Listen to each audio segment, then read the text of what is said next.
Assalamualaikum warahmatullahi wabarakatuh. Perkenalkan, kami dari kelompok 28 akan menjelaskan mengenai peranan penyakit periodontal terhadap Alzheimer. Sebelumnya, perkenalkan, saya Febria Jastika Armi dengan NIM 04031182126010. Perkenalkan, nama saya Reina Damalisa dengan NIM 0403-1282-126050. Nama saya Miranda Suci Hatina dengan NIM 0403-1382-126078. Nah, yang pertama ini ada penyakit Alzheimer.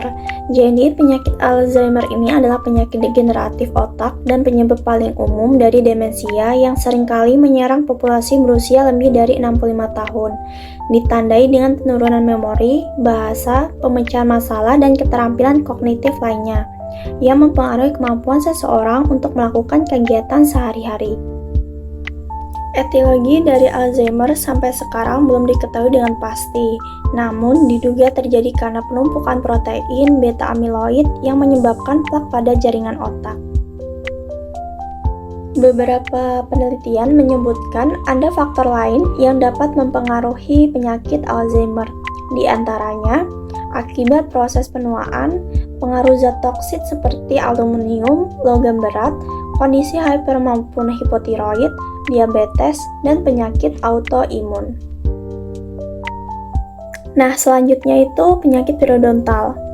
Nah, penyakit periodontal merupakan penyakit pada gigi dan mulut yang ditandai adanya inflamasi pada gingiva, tulang alveolar, sementum, dan ligamen periodontal.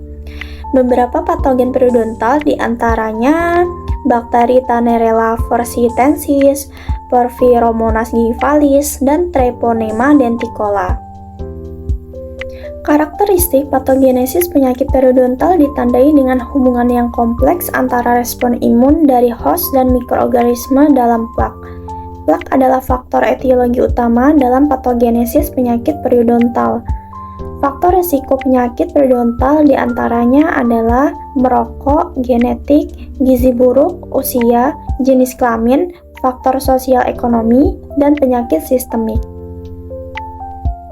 Selanjutnya, hubungan penyakit periodontal terhadap Alzheimer.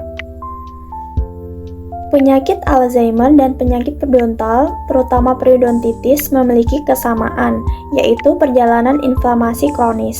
Penyakit periodontal bukan penyebab utama dari penyakit Alzheimer, namun inflamasi kronis yang terjadi secara terus-menerus dapat menyebabkan bakteri patogen periodontal masuk ke dalam darah, menembus sistem pertahanan di otak, dan memicu terjadinya inflamasi pada sel-sel neuron. Oleh sebab itu, diasumsikan bahwa penyakit periodontal merupakan faktor resiko terjadinya penyakit Alzheimer. Baiklah, saya akan menjelaskan mengenai mekanisme patogenesis dari penyakit periodontal terhadap penyakit Alzheimer. Mekanisme yang pertama yaitu bakteri dan produknya menginvasi peredaran darah. Bakteri periodontal seperti Porphyromonas gingivalis ataupun molekul bakteri seperti lipopolisakarida dan gingipin akan berpenetrasi ke dalam sistem saraf pusat melalui aliran darah ataupun saraf perifer. Setelah bakteri masuk, maka akan terjadinya peningkatan sitokin dan C-reaktif protein yang akan menyebabkan inflamasi sistemik ke blood-brain barrier dengan cara lipopolisakarida menginduksi respon imun dan pelepasan sitokin proinflamasi yaitu IL-1 beta, IL-6, dan TNF-alpha oleh neutrofil dan monosit serta peningkatan CRP dari hepar dan menandakan inflamasi sistemik. Lalu, keadaan inflamasi sistemik ini akan meningkatkan permeabilitas blood-brain barrier sehingga limfosit T dan patogen dapat masuk dari pembuluh darah ke otak dan memicu reaksi neuroinflamasi. Mekanisme yang ketiga yaitu aktivasi mikroglia. Inflamasi di otak menyebabkan meningkatnya akumulasi dan deposisi A-beta di jaringan otak. A-beta yang merupakan molekul imun innate dari neuron yang dapat membungkus dan membunuh patogen serta melindungi otak. Induksi dari respon inflamasi menyebabkan A-beta yang sudah mengandung mikroorganisme akan berdeposit di jaringan otak dan membentuk plak senil. Pembentukan plak senil dapat menyebabkan kerusakan sinaptik dan saraf kranial. Kerusakan sinaptik yaitu hal yang berkaitan dengan sinaps, yaitu hubungan fungsional antara neuron, di mana rangsangan ditransmisikan dari satu neuron ke neuron lainnya. Lalu, produk bakteri seperti lipopolisakarida dan gingipain serta A-beta memicu aktivasi sel mikroglia yang kemudian merangsang ekspresi gen proinflamasi yang mengarah pada sekresi sitokin dan kemokin. Mikroglia yang teraktivasi melepaskan sitokin proinflamasi seperti IL-1, IL-6, dan TNF-alfa serta memproduksi reaktif oksigen spesies yang menimbulkan toksisitas saraf dan sinapsis yang merupakan tanda neurodegradasi pada Alzheimer. Dari beberapa hal yang telah saya sebutkan tadi, maka dapat menyebabkan hilangnya sinaps, kerusakan, maupun kematian neuron. Dengan rusaknya sel neuron, maka fungsi kognitif juga akan hilang sehingga menyebabkan Alzheimer.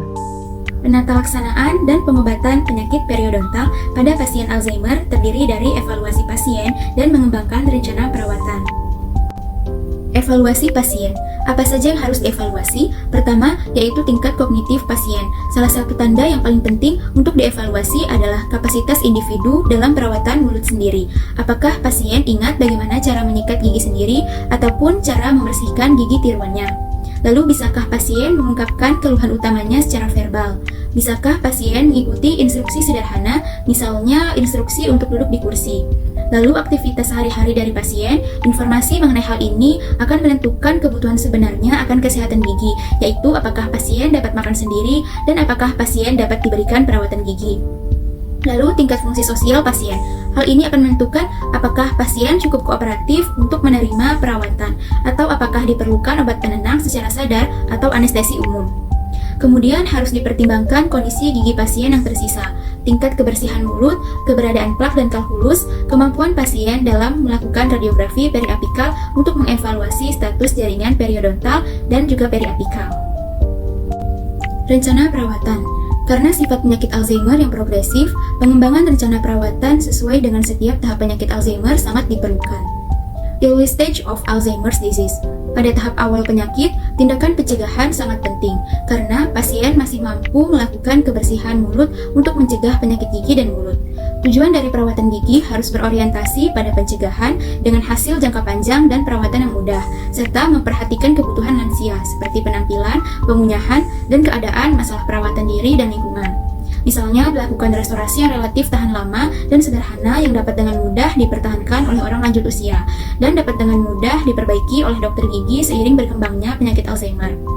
Selain itu, program pencegahan harus ditanamkan sejak dini ketika lansia masih cerdas dan kompeten, karena hal ini penting untuk mencegah penyakit gigi dan mulut. Terapi fluoride merupakan strategi penting untuk pencegahan karies. Menjaga kesehatan mulut juga dapat dilakukan dengan pemeriksaan gigi yang lebih sering dan perawatan kebersihan mulut yang profesional, termasuk interval pembersihan karang gigi. Dalam hal perawatan diri, edukasi pasien, dalam hal instruksi kebersihan mulut, dan saran konsumsi diet harus disesuaikan dengan keadaan individu, masalah ketangkasan dan ingatan. Selain itu, edukasi pengasuh pasien dapat membantu menjaga kebersihan mulut pasien. Moderate stage of Alzheimer's disease. Perilaku resisten sering terjadi pada penyakit Alzheimer stadium sedang. Pertimbangan manajerial dapat mencakup alat bantu mulut untuk keselamatan, perawatan dalam posisi terlentang untuk mengurangi risiko aspirasi, dan janji temu yang singkat. Selain pencegahan, tujuan pengobatan tahap ini adalah menjaga status gigi dengan perawatan sederhana. Perawatan sederhana harus dipertimbangkan untuk menghindari perawatan yang rumit. Teknik restorasi traumatik dan sedasi juga dapat dipertimbangkan untuk kasus yang sesuai. Late stage of Alzheimer's disease. Pada tahap akhir penyakit Alzheimer, orang lanjut usia mungkin tidak dapat dikendalikan. Dalam situasi ini, tujuan pengobatan akan bergeser menjadi lebih berorientasi paliatif dan memberikan perawatan darurat. Sedasi atau anestesi umum dapat dipertimbangkan untuk kasus yang sesuai. Selain itu, pendekatan interdisipliner seringkali penting untuk menangani penyakit penyerta pada lansia. Edukasi pengasuh dan anggota keluarga juga penting. Anggota keluarga dan pengasuh harus didorong untuk belajar dan membantu dalam pemeliharaan kebersihan mulut pasien.